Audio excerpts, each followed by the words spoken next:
Une qualification en Coupe du Monde. Un match de football dans une ambiance de guerre. Un caillassage de leur bus a fait couler le sang de plusieurs joueurs algériens en guise de bienvenue. La presse égyptienne accuse les Algériens de manipulation, d'avoir monté ce faux traquenard de toutes pièces. On est en pleine science-fiction. Ce match devient une affaire d'État. Personne n'est dupe. On ne peut pas imaginer des joueurs qui s'apprêtent à jouer une compétition aux enjeux majeurs, s'autoflageller, se blesser.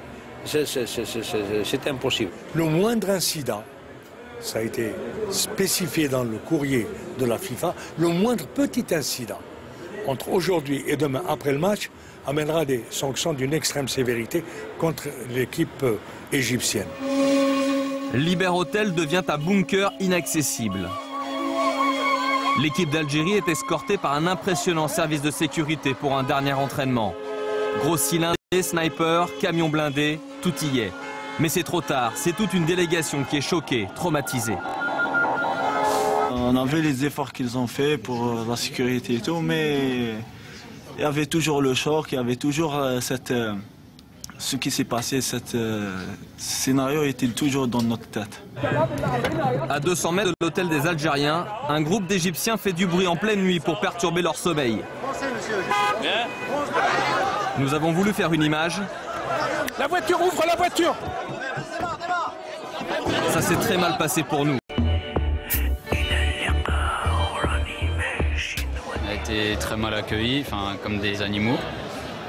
Donc voilà, et puis en plus sur le terrain, ça s'est pas si bien passé que ça. Là, ils vont pas être chez eux.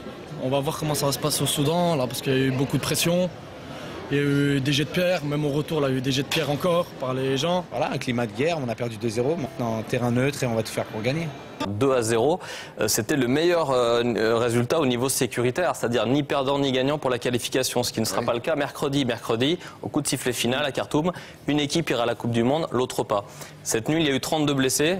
Dimanche prochain, à la même heure, on ne parlera peut-être pas de blessés, mais tout simplement peut-être de morts. Alors j'espère que la fédération soudanaise qui est en charge de la sécurité va bien prendre en considération que ce n'est pas un match comme les autres. En tout cas, nous, pendant 48 heures en Égypte, on n'a pas du tout eu, le sentiment de couvrir un événement de sport, mais plutôt un conflit de guerre. Et ça, c'est vraiment triste. C'est dommage d'en arriver à ça, hein, Emmanuel, parce que c'est des ambiances quand même qui vont trop loin, qui débordent trop du cadre du foot et il du faut sport. que la FIFA, justement, montre une extrême sévérité dans ses décisions, parce qu'on voit qu'il y a deux poids, deux mesures. Quand je me rappelle un peu l'incident qu'il y a eu après le match de l'Argentine, avec des propos de Maradona sur le terrain, et quand on a vu la réaction aussi vite et rapide et aussi sévère de la FIFA, j'aimerais bien les voir aussi rapidement. Alors justement, ça tombe bien, on n'avait pas prévu de numéro, mais on vient d'apprendre que Diego Maradona a été condamné pour 2 mois de suspension relative au football. Il n'a pas le droit de travailler sur le football pendant 2 mois et à 16 560 € d'amende suite aux propos donc, que vous évoquiez après ce fameux match. Non, mais ça c'est normal, hein, parce qu'il a dérapé, c'est normal qu'il paye, mais en même temps, j'aimerais bien voir un petit peu les instances de la FIFA réagir à ce qui s'est passé. On attend leur réaction. Vous avez raison d'appuyer là-dessus parce que c'est tout à fait inadmissible.